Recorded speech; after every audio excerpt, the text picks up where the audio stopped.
Ja. Hvala prvo za povabilo. Druga stvar, ki bom omenil, to bo na izpitu, samo toliko, da veste. Na to, da sta dva, sta zdaj v prednosti. V bistvu jaz sem si nekako, profesor mi je rekel, da bi rad, da vam malo predstavim, kako v bistvu large language modeli delujejo. Glede na to, da je to zdaj nekako ta vroča žemljica v zadnjem času, ne, z vsemi ChatGPT, Gemini, Claude in vse tako naprej. No, in potem naknadno vam pa tudi malo razložil, kaj mi s temi stvarmi počnemo, pa tudi na splošno, kaj v bistvu v splošnem z umetno inteligenco počnemo v našem laboratoriju, s kakimi v bistvu, lahko bi rekel, tudi pastmi se spopadamo oziroma predvsem kakšne aplikacije izvajamo in v katero smer grejo naše raziskave. Ok, in zdaj imam v bistvu prvo vprašanje kar za vas, kaj sploh je LLM? Če mi zna kdo od vas povedati to v tako enem stavku, dveh stavkih. Ok, kaj pa konceptualno? Statistična verjetnost pridobivanja naslednje besede, oziroma kolikšna verjetnost, da bo naslednja beseda. Ok, to je kar dobra definicija. No, po moji definiciji je to 140 GB parametrov pa 500 vrstic kode. To je Llama 70 model. Rad to pokažem, zaradi tega, ker ljudje mislijo, da je to nekaj mitičnega odzadja, ampak dejansko vse skupaj lahko spravimo v 140 GB parametrov pa približno 500 vrstic kode. No, in v bistvu, kaj v bistvu te veliki jezikovni modeli nekako probajo simulirati, tako imenovana Kolmogorova kompleksnost. Kaj v bistvu to pomeni? To pomeni, a lahko mi zadevo skompresiramo, oziroma kompleksnost je, na koliko je najmanjši zapis črk, če hočemo, da lahko neko zadevo v bistvu rekonstruiramo nazaj. In recimo v primeru, če gledamo te dve besede, tukaj je 32 črk, naključne, malo manj naključne, in lahko vidimo, da tukaj pri tem ta prvem vidimo, da se AB ponavlja, se pravi v tem primeru imamo tukaj 36 črk, zato da spišemo tole kodo, da zadevo rekonstruiramo, medtem ko v tem primeru imamo 67, ker tukaj v bistvu ni nobenega vzorca. In veliki jezikovni modeli v osnovi počnejo v bistvu nekaj zelo podobnega. Vi ste pravilno rekel, da so to statistični modeli, ki z neko verjetnostjo napovedujejo naslednjo besedo, ampak v osnovi so samo skompresiran internet. Se pravi, OpenAI in vse te velike firme, oni so vzeli del interneta, približno 10 terabajtov, zadevo potem natrenirali v svojih datacentrih, se pravi, rabite 12 dni približno pa $2 milijona, da to zadevo natrenirate, in v bistvu dobite za 140 gigabajtov parametrov. In v bistvu na ta način ste vi v bistvu iz 10 terabajtov prišli na 140 gigabajtov interneta. In to je tisto znanje oziroma te parametri, o katerih govorimo pri velikih jezikovnih modelih. In to so številke za ta Llama 2 70B model, so številke zelo podobne potem tudi za ostale 70B, se pravi 70 milijard parametrov modele, razni DeepSeek, Llama 3 in podobno. Kot ste vi povedali, dejansko po neki verjetnosti probamo napovedovati naslednjo besedo in ta stvar v bistvu ne dela dosti bolj drugače kot včasih tisti, bomo rekli, malo bolj butasti te prediktorji, ki ste imeli, vi ste pisali besedo, pa jo on po neki vam dajo priporočila. Ta zadeva v bistvu ne deluje nič dosti drugače. Edino kar je, da je ta verjetnost pravilne besede odvisna od večjega konteksta, se pravi, tisti prediktorji, ki ste jih imeli v telefonu, so poznali samo to besedo in na podlagi črk iskali najustrežnejšo povezavo do tiste ene besede. Tukaj pa v bistvu napovedujemo besedo na podlagi celotnega konteksta oziroma vseh besed, ki pridejo pred to besedo. In kot sem že povedal, zdaj ne vem, koliko vas ve, ampak zato, da mi dejansko napovedujemo naslednje tokene oziroma naslednje besede, je to iterativni proces v LLM-ih. Se pravi, če začnemo recimo z čist osnovnim besedo this, imamo potem to sprocesiramo in ven dobimo this is. In potem v naslednjem koraku damo noter this is in v bistvu to ponavljamo. In zaradi tega pridemo do te težave, ki vsi pravijo, računska zahtevnost velikih jezikovnih modelov. Zdaj, a veste, toliko besed, ki hočete prediktati, oziroma tokeni niso čist beseda, ampak recimo, da poenostavimo, en token je ena beseda, se pravi, tokrat morate vi model zagnati, zato da sploh pridete do konca. In to so ogromni cikli in zaradi tega potem tudi vidite, da če recimo na laptopu se sami igrate s temi lokalnimi LLM-i, čim mu date večji kontekst noter, recimo če mu date samo en stavek, potem še relativno hitro generira tokene, ko pa začnete to povečevati, se pa zadeva ful upočasni, ker mora on to vse procesirati in potem je stvar tudi v tem, da od zadaj je nek mehanizem, ki mu rečemo attention oziroma pozornost in ta zadeva raste z kvadratom glede na dolžino vašega teksta, zaradi tega, ker on v bistvu mora narediti kombinacije čisto vseh besed, mora preveriti, kjere se ujemajo med sabo, kjere so bolj pomembne povezave in tako naprej. In zato so te zadeve izjemno računsko potratne. Zdaj obstaja zelo veliko takih že poenostavitev, pa recimo caching za tokene, ki jih večkrat uporabljajo in tako naprej, ampak v osnovi pa to zadeva deluje tako, da sama sebe iterira pač n-krat za nov dolg stavek, tako da izjemno računsko zahtevna zadeva. No, in ko govorimo lih o tokenih, kaj tokeni so, se pravi, to so v bistvu predstavitev besed v obliki nekih številk. Zakaj številk? V bistvu lahko naredimo čisto preprost, pač miselni proces, pač probite sešteti dve črke med sabo. Ne morete tega narediti, ne? To je dejansko pač ne obstaja način, da bi dve črki sešteli in posledično tudi, ne? Ker vemo, da delujejo računalniki na podlagi bitov in bajtov in tako naprej, so to vse v bistvu računske operacije z številkami in zato moramo mi na nek način to prevesti na številke in v bistvu na koncu tudi LLM, ko vam on predikta naslednje tokene, vam v bistvu predikta besede. On konteksta besede ne razume, on razume samo pač številko tokena. No, in klej pridemo v bistvu še do tega drugega hecnega zadeva, ker recimo ste slišali, da LLM-i niso pretirano dobri pri številkah, pa pri štetju in tako naprej, ne. Zakaj? Zaradi tega, ker v tem primeru, če rečem, da je tale pika številka 1, jo LLM vidi kot 12. In on dejansko ne razume, da ste vi njemu napisali enko, on razume enko kot string in posledično ji določi svoj token. In on potem, ko dva tokena v bistvu šteje skupaj, za nas je to trivialno, 1 plus 1 je 2, za njega pa on v bistvu sešteva ima pa v bistvu tokene 12, 7, 12. In zato v bistvu niso najboljši v matematiki, vsaj iz vidika dejanskega računanja ne. No, zdaj recimo Gemini, ki je od Googla, kako oni to tam rešujejo, da si v bistvu spiše lastno skripto od zadaj in to pač, če recimo ga uporabljate, boste videli, da vam v desnem zgornjem kotu vam pokaže show code, kjer lahko kliknete in vidite dejansko, kaj on zgeneriral in ima od zadaj terminal in on recimo potem zračuna zadevo in vam vrne rezultat v obliki teksta. Recimo tudi tisti famozen strawberry example, ki ga imajo, ker vemo, ko se radi norca delajo, a je zdaj to že artificial general intelligence ali ne. No, Gemini je to tako rešil, oziroma Google, da si Gemini zgenerira skripto, ki prešteje pač črke in potem ti vrne pravilen rezultat, ne ugiba na podlagi tokenov. No, in zdaj imamo potem tudi pač ta korpus tokenov je lahko različen, recimo pri Llama 2 in to je nekaj, kar v bistvu Llama potem oziroma Meta uporablja tudi v kasnejših modelih, ima približno 2 milijardi oziroma 2 trilijona tokenov, medtem ker recimo GPT-3 je imela približno 500 milijard tokenov, zdajle pa te GPT-5 in tako naprej, se pa niti dobro več ne ve, koliko jih imajo, zaradi tega, ker te zadeve so šle zelo close source, tako da v bistvu vse, kar imamo informacije, nekako pricurlja malo po internetu od kakšnih developerjev in to, ampak dejanskega vpogleda pa v te stvari nimamo, enostavno zaradi tega, ker je to poslovna skrivnost, ker to so pač stvari, ki jih delajo potem konkurenčne na trgu in zdaj, če bi oni te stvari delili naprej, izgubijo te neke prednosti.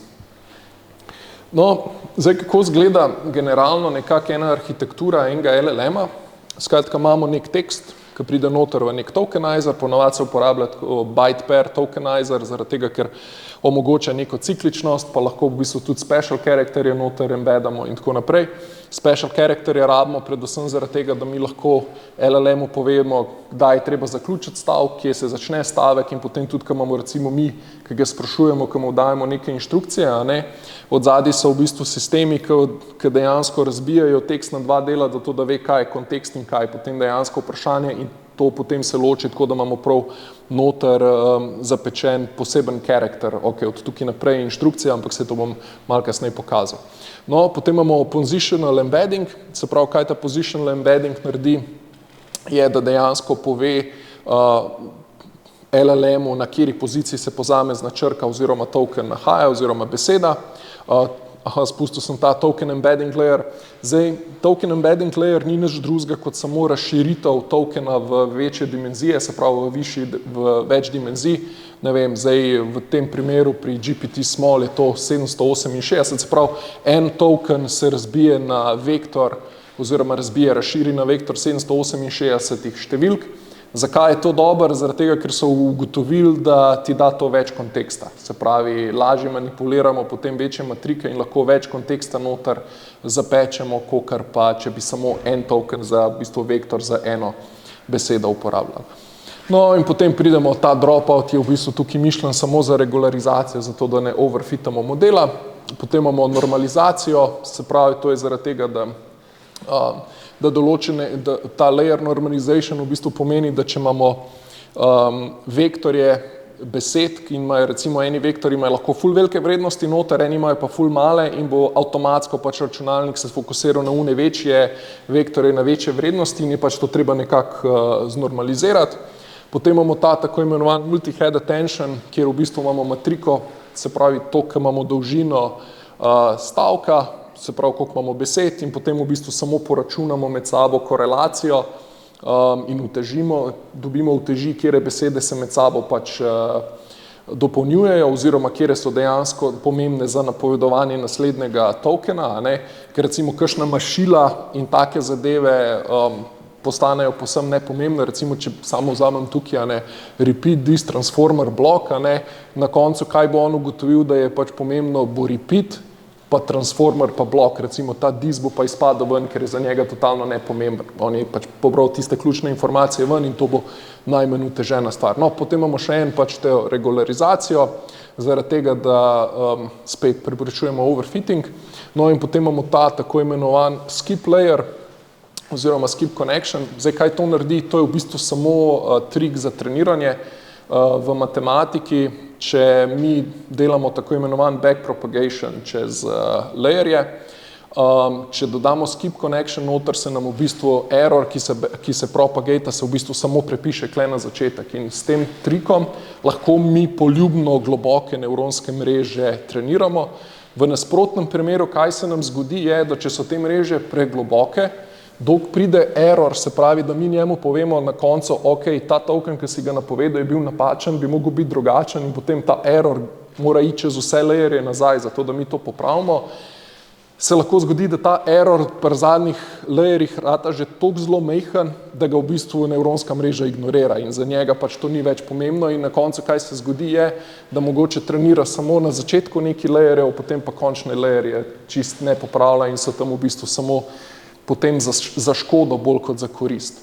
No, potem spet pridemo do te normalizacije zaradi tega, da pač to ponormaliziramo za tem skip connectionom.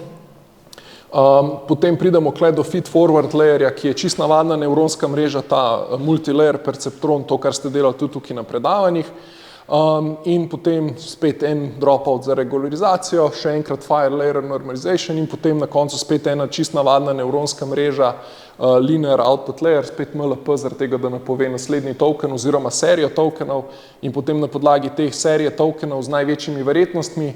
Zdaj odvisno je malo tega od modela do modela, ampak načeloma zbiramo med top 5 možnostmi, zaradi tega recimo, če vi promptate LLM dvakrat z identično istim promptom, boste dobili različne response ven, zato ker on dejansko pri vsaki besedi, ki jo napoveduje, ne zbere tiste, ki je najbolj verjetna, ampak zbere eno izmed 5 najbolj verjetnih. In tista stvar pač deluje za neko pseudo-random logiko od zadaj in zaradi tega pač poskrbijo, da niso v bistvu papagaji, ampak da izpade, kot da imajo malo več, recimo temu, da personalityja.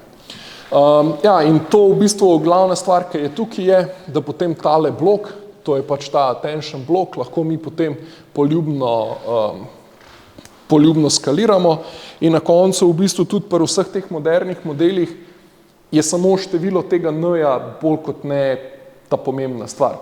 Se bom pokazal, recimo tukaj sta recimo GPT-2, pa Llama 2, približno sta ista po velikosti, ampak recimo, kaj so glavne razlike. Recimo, tukaj imamo 36 teh layerjev, pa multi-attention headov imamo 20, Zdaj, zakaj je pomembno te multi-head attentioni, kaj v bistvu prenesejo noter? Se pravi, vsak ta head se nauči svoj kontekst in v bistvu najlažji, kar lahko v bistvu kot primerjavo je recimo iz slovenskega jezika, ne, če jaz uporabim besedo prst, lahko pomeni prst na roki, lahko pa pomeni prst kot zemljo. Ne. In ta multi-head attention, vsak ta head se nauči en kontekst te besede, zaradi tega, da pač razume, da lahko ena beseda pomeni več različnih stvari. Ne.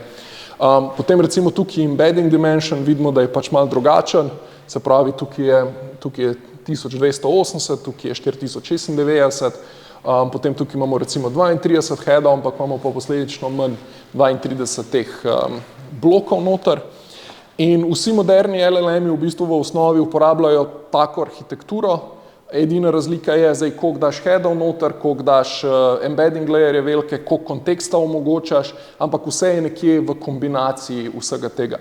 No in mogoče še ena taka stvar, ki je mogoče večina ljudi niti ne ve, pač vse posamezne komponente znotraj tega tako imenovanega transformerja so obstajale že pred transformerjem. In v bistvu transformer je samo vse najbolje delujoče koncepte v umetni inteligenci do tistega trenutka združil v eno arhitekturo. Recimo Microsoft je pogruntil te tako imenovane skip connectione in je ugotovil, da če to dodamo noter, da lahko globje modele treniramo. Recimo ta multi-head attention je dejansko že prej obstajal, ko so v bistvu delali prevode teksta, kjer so uporabljali tako imenovane recurrent neural networks, kjer pa so sposobni modelirati sekvence. No in potem so oni ugotovili, kaj pa če mi damo tudi učene uteži na te besede gor in potem pri prevodu probamo to upoštevati. In spet je to ena stvar, ki je obstajala že bistveno prej, preden je transformer nastal. In na koncu te feed-forward layerji, to pa itak je bila že 50 let pač tehnologija, ki je obstajala. Razlika je bila samo v tem, da mi nismo imeli nekih dovolj računske sposobnosti, da bi te stvari lahko procesirali v nekem doglednem času, ampak tehnologije so pa pač obstajale že dosti preden je ta stvar nastala. Edina stvar, ki je bila, da je znanje tehnologija ujela, da smo jo lahko potem izkoristili.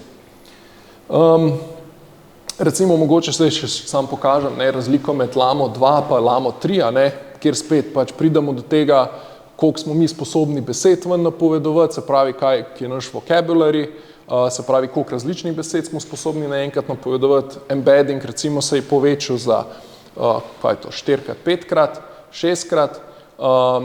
Potem tukaj recimo so dodali group query, ki v bistvu samo pomeni, da so zmanjšali računsko zahtevnost, ampak v osnovi konceptualno zadeva dela isto, pa isto so obdržali 32 headov in pa tukaj blokov, kot vidite, spet je 32. Ne? In to hočem povedati, da vse arhitekture tako ali drugače se ne razlikujejo. So pač določeni triki, so določene poenostavitve, ampak v osnovi se pa zadeve v bistvu ne razlikujejo več in je glavna razlika v teh modelih v tem trenutku, kakšne podatke noter dajemo, se pravi, ogromno denarja se zapravi na tem, da se pač podatke čisti, da se dela lepe tekste, da lahko v bistvu zadeve bolj učinkovito treniramo, a ne.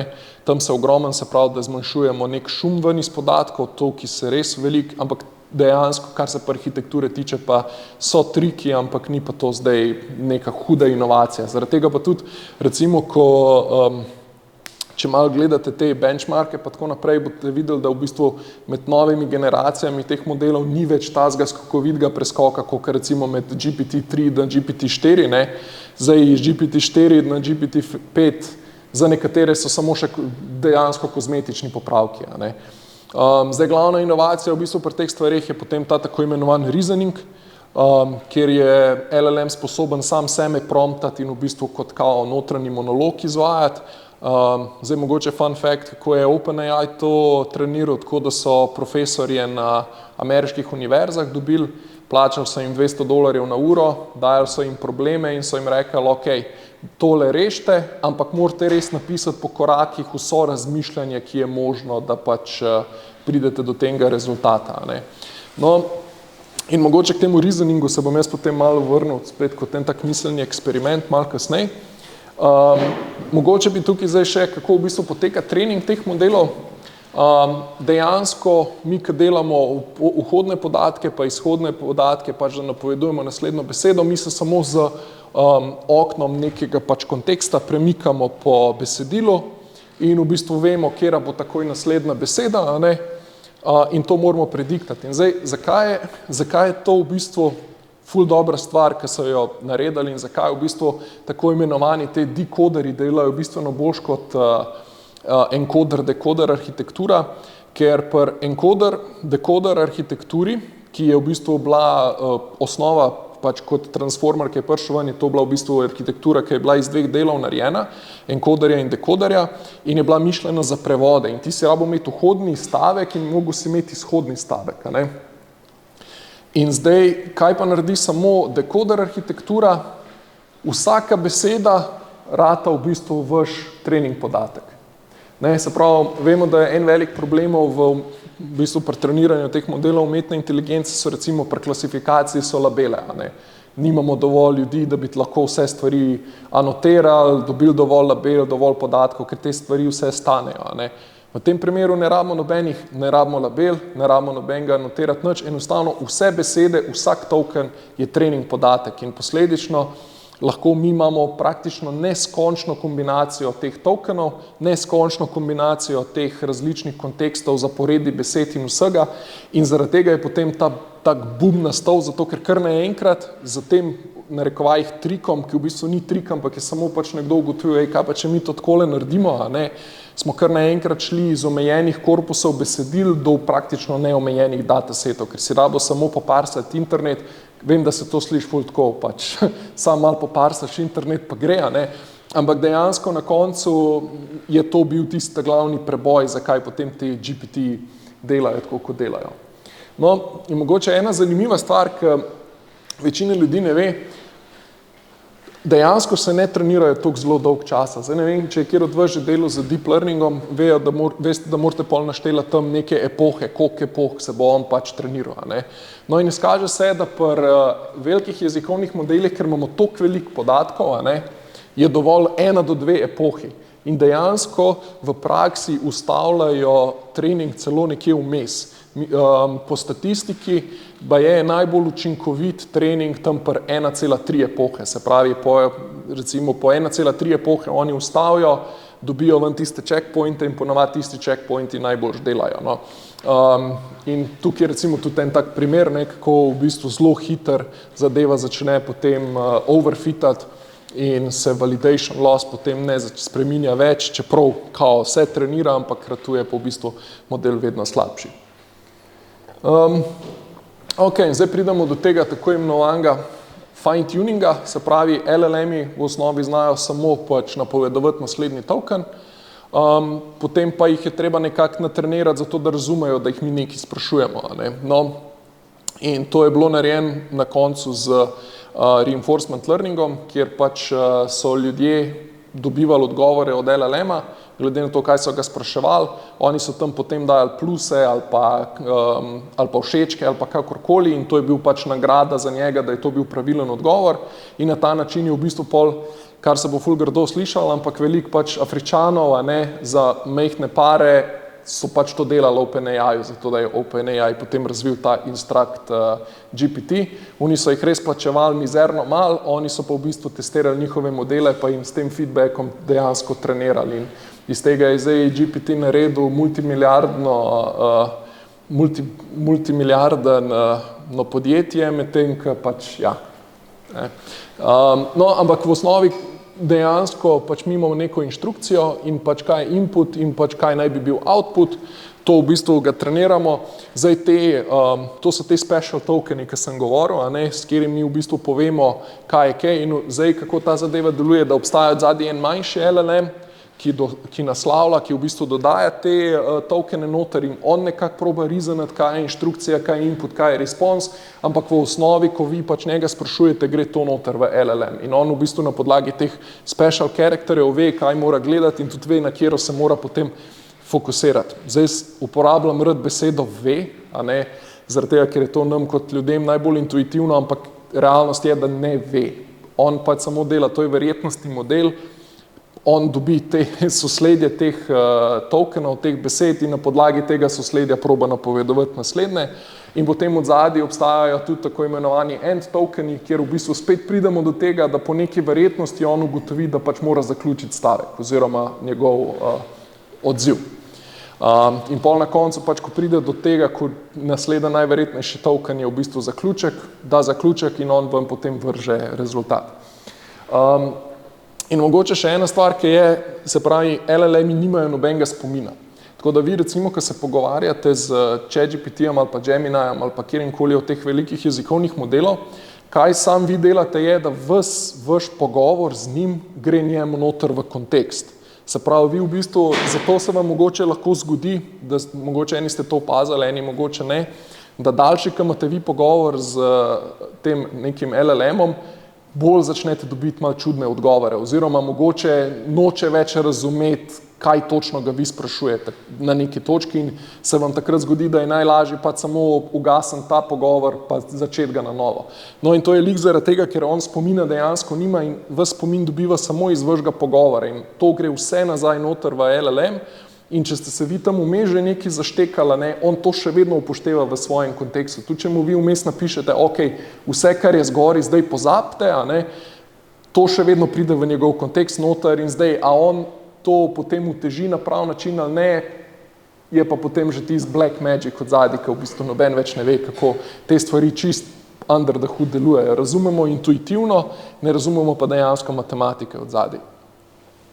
No, in klej pridem jaz v bistvu zdaj lik do tega, ki sem rekel, da se bom potem malo vrnil nazaj k temu reasoningu, no, prihodnost LLM-ov, No, ena teza je, da bi mi res lahko dobili nekak ta AGI, se pravi Artificial General Intelligence je, da bi, če bi mi lahko bili sposobni LLM-e trenirati na naših notranjih mislih, ki so pa samo naše, bi to brez problema dosegala, ampak mi dostopa do teh naših misli nimamo. In zdaj, kaj jaz s tem mislim je, v tem trenutku LLM-i še vedno delujejo po tako imenovanem System One Thinkingu, ki je v bistvu, kako bi rekel, nekako instinktiven, ker zdaj, tako, ko imam tukaj napisan, če jaz zdaj vprašam vas, koliko je 2 plus 2, avtomatsko pride ven, ok, to je 4, ker to je pri vas že tako ugrajen noter v možgane, da to je instinktivna informacija, instant imate dostopa, Če vas pa vprašam, koliko je 17 krat 24, in boste pa začeli to v glavi računati in vsak od vas verjamem, da ima svoj način, kako on v bistvu zračuna to, In te notranje misli, ki se vi v bistvu sami sebe pač pogovarjate in sestavljate, ne vem, eni grejo, ok, 10 krat 24 je 240, pa 7 krat 24 je tako naprej, Eni bojo tako naredili, eni bojo zašli, ok, 17 krat 20 je tako, bo šel iz druge strani in vsak od vas naredi to malo drugače, Ampak to je tisto, kar je potem tako imenovan System 2 Thinking in to je v bistvu tista stvar, ki mi lahko na koncu rečemo inteligenca, Kako ti dejansko razbiješ problem na podprobleme in kako same podprobleme rešuješ. In recimo tega načina razmišljanja, če bi mi lahko do tega dostopali, do tega, kako ljudje razmišljajo, bi lahko naše LLM-e naučili, da bi bili bistveno bližji AGI-ju, kakor pa smo zdaj. In to je še vedno potem tista glavna razlika, ki smo, se pravim, s tistim, ki sem razlagal, ki so profesori na univerzi pač delali te postopke, so probali to simulirati, ampak še vedno ni to na enak način, kot pa to v bistvu počnejo naši možgani oziroma vsak posameznik. In tudi vsak od nas recimo na različen način razmišlja. Eni smo vizualni tipi, pa si stvari predstavljamo, eni recimo lahko si govorimo v mislih, In recimo en tak zanimiv eksperiment, če boste kdaj poslušali, je imel Richard Feynman je razlagal, pač en video je na YouTubeu, kako je on bil sposoben brati časopis, medtem ko je v glavi štel do 1 minute. In je v bistvu na ta način rekel, da bo on pač na glas štel do 1 minute, ampak je hkrati bil pa sposoben tudi prebirati časopise in je potem na hitro naredil povzetek, kaj je prebral in so ljudje mislili, da je to nek hud trik. No in potem je on to debatiral z nekim matematikom, in je on matematik rekel, ok, bom jaz to tudi probal in je prišel nazaj in rekel, da ne more tega početi. In on ni razumel, zakaj.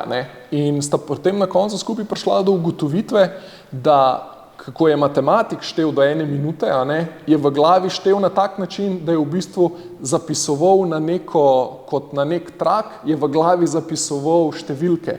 In za njega niso bile besede, ampak je bil vizualni tip in za njega je to bila vizualizacija in v bistvu ta del možganov za vizualizacijo ni bil sposoben brati zraven še časopisov, a ne. Je pa recimo lahko glasbo poslušal, pa je znal glasbo pač ponavljati. In v bistvu lih tem je finta, ne, toliko imamo različnih, ki rečejo, ne, 100 ljudi, 100 čudi, je to dejansko to, ne, vsak razmišlja malo drugače, vsak razume stvari malo drugače in vsak zna besede malo drugače povezovati in to je, se pravi, to so tiste misli, do katerih LLM-i nimajo dostopa, da bi jih lahko trenirali in to je pač tisto, kar, bom rekel, še vedno dela človeške možgane pač bistveno bolj inteligentne, kot pa karkoli lahko z LLM-i sproduciramo, kljub temu, da če kdo mene vpraša na nivoju, kjermo so že zdaj LLM-i in stvari, ki jih lahko rešujejo oziroma podajo informacije, mislim, za poprečnega človeka to že je general intelligence, ker pač bodimo realni, mislim, tiste res advanced zadeve, ki jih rabijo razni fiziki, matematiki, da bomo preučevali, od kje črne luknje pridajo in tako naprej, to navadnega človeka v bistvu več ne zanima, ne, navaden človek, to, kar že zdaj počnejo LLM-i, je že zelo blizu temu, kot da se pogovarja z nekim izjemno inteligentnim človekom. Ne. No in pač pridem tukaj zdaj, kako nekako si ljudje predstavljajo, ne, da bojo LLM-i delovali in v bistvu zdaj gremo že zelo, zelo v to smer. Ne.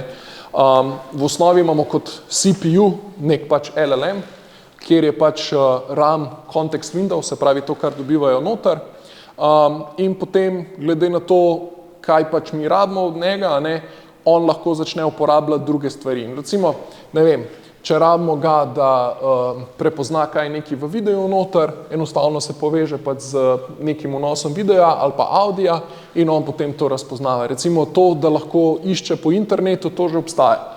Se pravi, da on se lahko poveže preko tako imenovanih tool callov, se poveže v browser in lahko on brska in ti prinese informacije. Tako kot sem prej razlagal, kako Gemini rešuje, ne, da si naredi Python interpreter v terminalu, si spiše svojo kodo, požene, spet ti vrne rezultat. Ker vse preveč je šlo od začetka k temu, da mi hočemo, da bojo LLM-i vse počela. Ne. Ampak v končni fazi tudi ljudje vsega ne počnemo pač v glavi. Ne. Bom rekel tudi tisto, kar sem kazal prej, primer 17x24, večina ljudi vzame ven telefon pa vkuca noter v kalkulator. Ne gre nobeden tega na pamet računati oziroma grejo na pamet računati, ampak dosti ljudi pa samo vzame kalkulator. Sploh, če pa se te številke še povečajo, pa še posebej. Ne.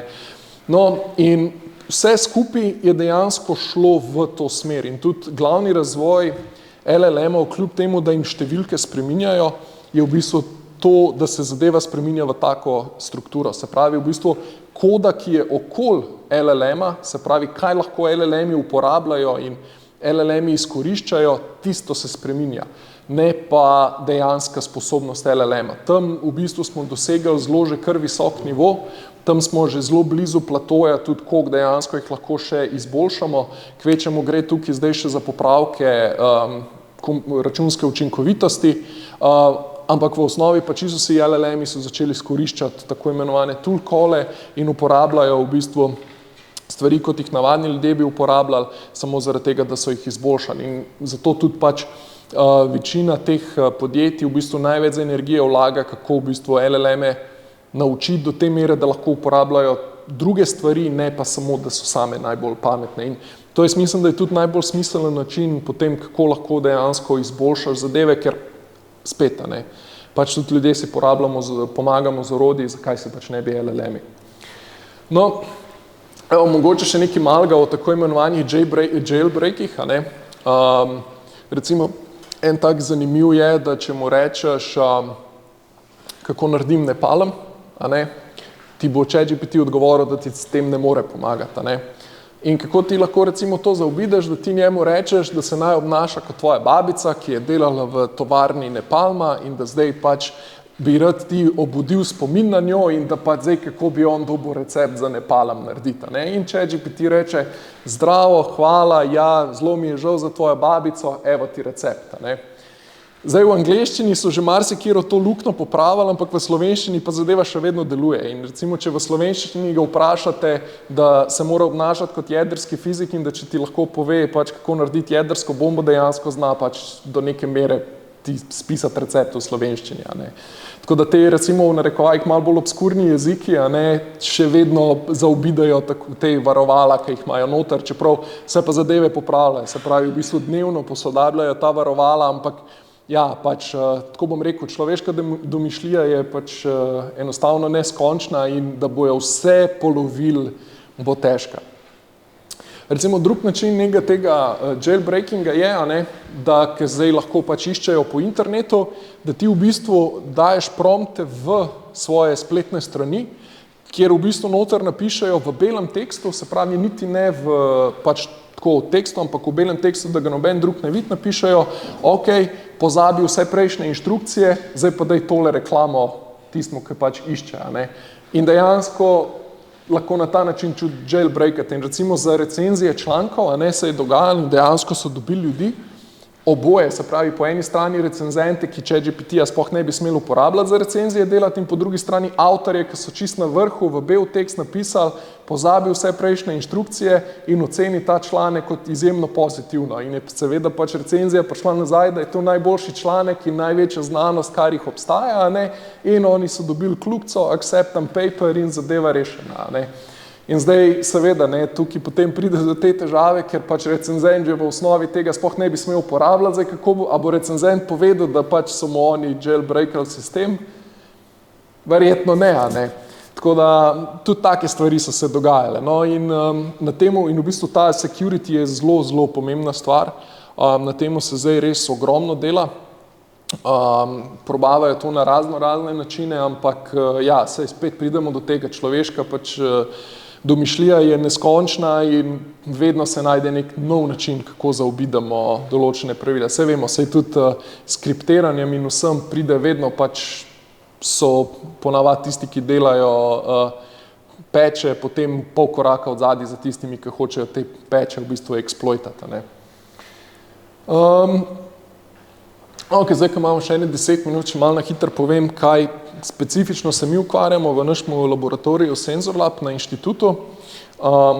Se pravi, mi tudi uporabljamo LLM-e, nekaj tudi smo se igrali z pač njihovim treniranjem, ampak mi nimamo takih velikih kapacitet, kot te velike ameriške firme, tako da pač temu ne moramo slediti, ampak lahko pa izrabljamo njihove koncepte in predvsem lahko jih zlorabljamo za zlorabljamo, ampak dejansko pač na nek način je tako uporabljamo za reševanje naših težav. Recimo ena taka stvar, ki smo jo delali, je, da smo razvili tako imenovan knowledge graph za elektriko, kjer imamo v bistvu lokacijo, pa neke hiše, pa tako naprej.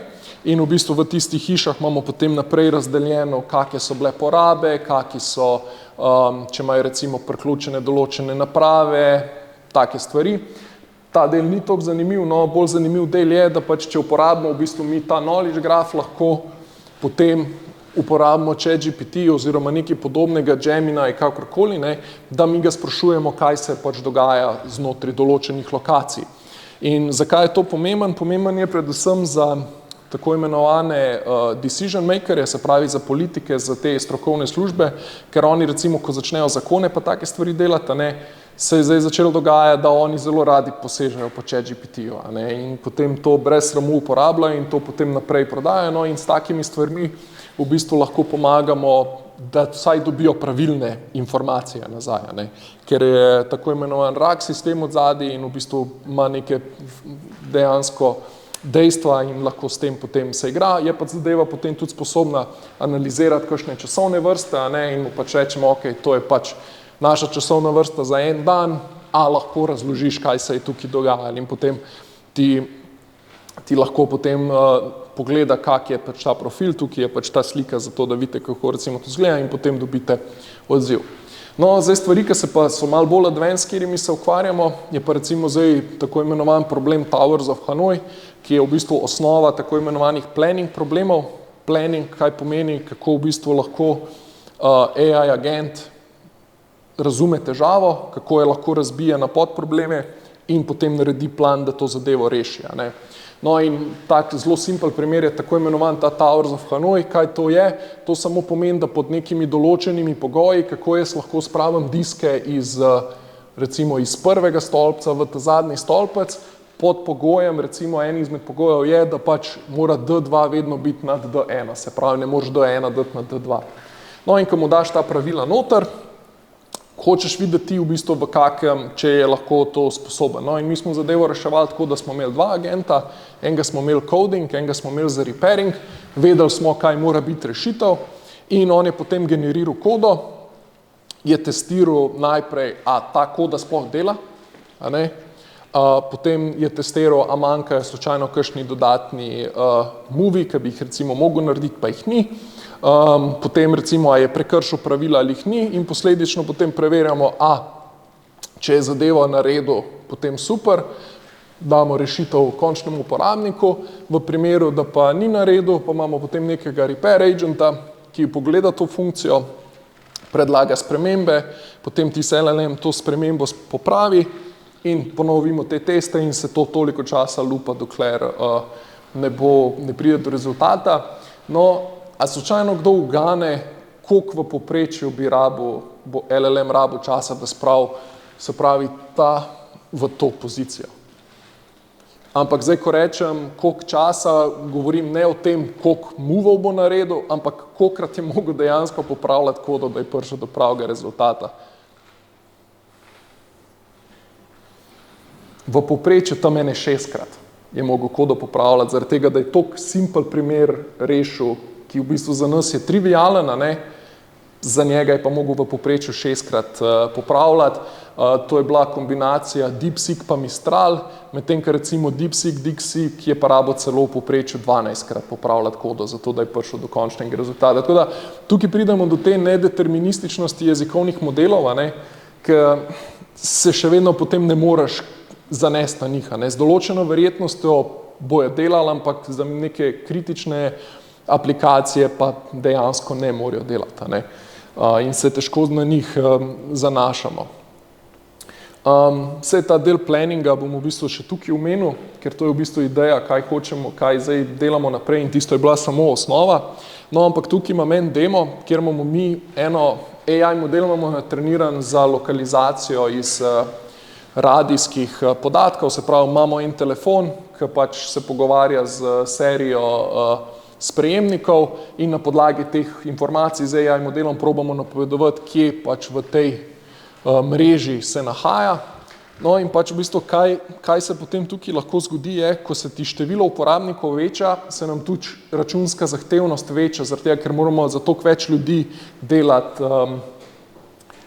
napovedi, No in ta zadeva v ozadju laufa na Kubernetesu, no in recimo zdaj zeleno so pač napovedi, rdeče so pač pravilne pozicije, no in kot vidimo zdaj na začetku pač ta zadeva dela še brez težav, ko pa mi to število povečamo in če nimamo dovolj računske moči, je treba to zadevo potem nekako skalirati, no. In mi smo potem razvili model umetne inteligence na podlagi spodbojevalnega učenja, ki je v bistvu sposoben to skalirati v realnem času, se zdaj, mislim, da video je mičken dolg, ampak se bo videl verjetno, ko bojo začeli štekati.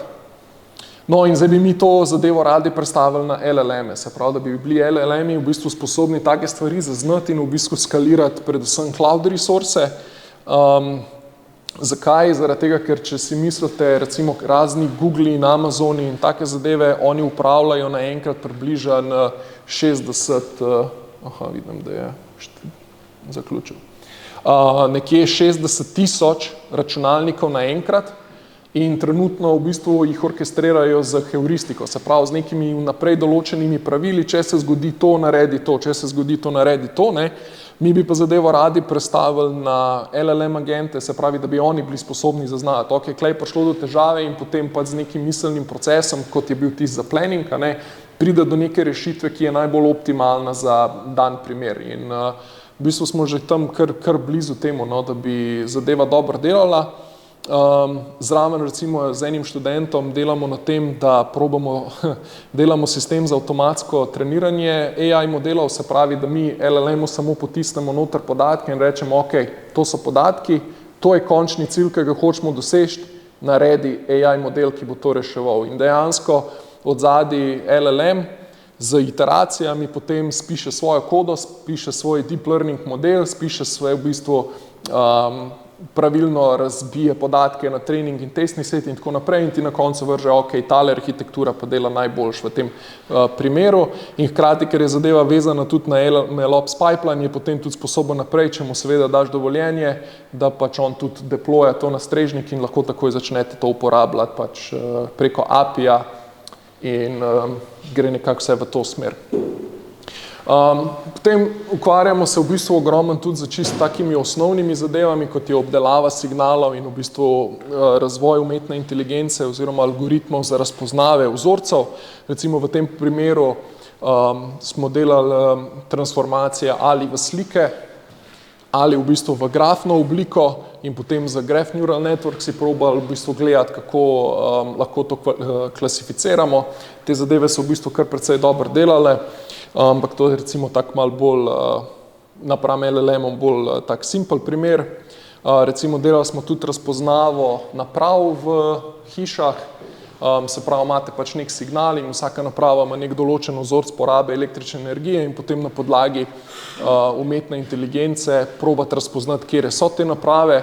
To je v bistvu recimo tudi kar precej dobro delala ta metoda, tako da smo v bistvu pod okna spremenili v slike, obdelali z konvolucijskimi nevronskimi mrežami in potem tiste outpute dajali v te sekvenčne algoritme oziroma sekvenčne mreže, kot so te Recurrent Neural Networks, LSTM in to in potem v bistvu upoštevali še to časovno komponento in to probo razpoznavati.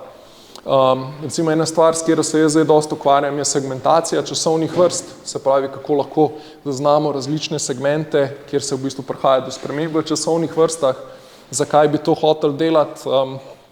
En razlog je zaradi tega, da časovne vrste ponavadi so lahko zelo dolge in zdaj, če mi znamo z neko segmentacijo omejiti na posamezne segmente, ki jih lahko potem nadaljno obdelamo, je potem ta stvar lahko dosti bolj računsko obvladljiva, kakor pa brez teh stvari. No in v tem primeru smo zadevo spremenili z nekimi tako imenovano visibility graph transformacijo v graf in potem delali za community detection algoritmom, smo iskali pač, kje so ta pravi community in v bistvu se to potem prevede nazaj v časovno vrsto, tako da lahko potem nadaljno obdelujemo. Potem recimo to je ena izmed takih novejših stvari, ker recimo zelo pomaga meni študentki tukaj pri vas na FEJ-u za magistrsko nalogo. V bistvu smo delali detekcijo in v bistvu normalizacijo motenj v GPS-u, se pravi, imela je podatkovni dataset, kjer je vedela, da pač pride do izpada zaradi namernega motenja in v tistih delih, kjer je pač prihaja do tega motenja, je recimo GPS začel kazati tudi po 10 metrov deviacijo glede na dejansko pozicijo.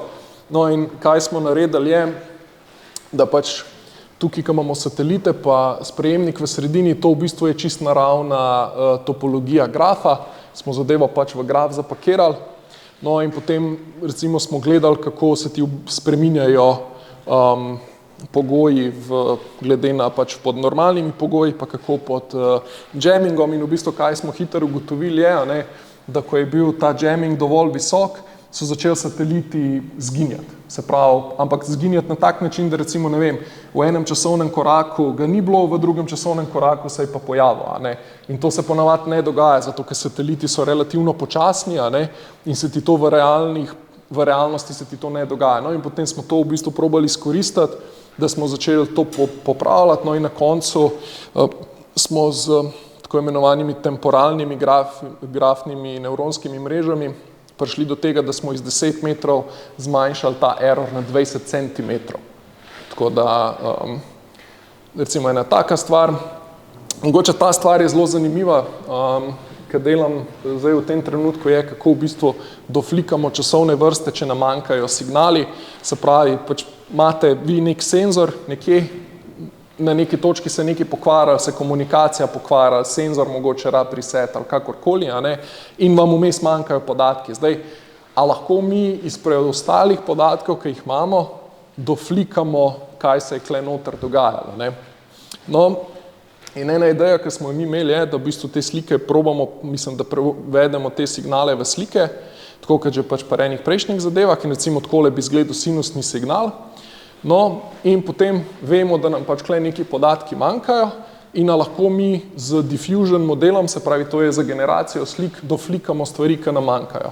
In tukaj recimo to je ground truth in to je pa potem predikcija, ki jo je sposobna nevronska mreža zgenerirati.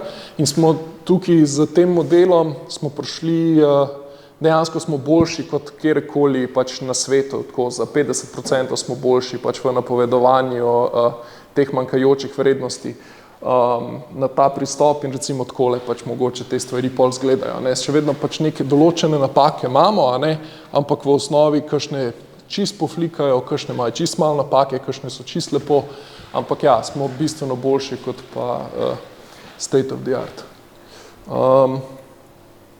Ok, mogoče še tole, to je z samonadzorovanim učenjem, kako lahko zaznavamo različne tehnologije v spektru.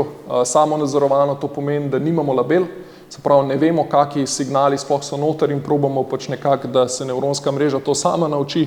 Pri tem smo bili tudi kar relativno uspešni.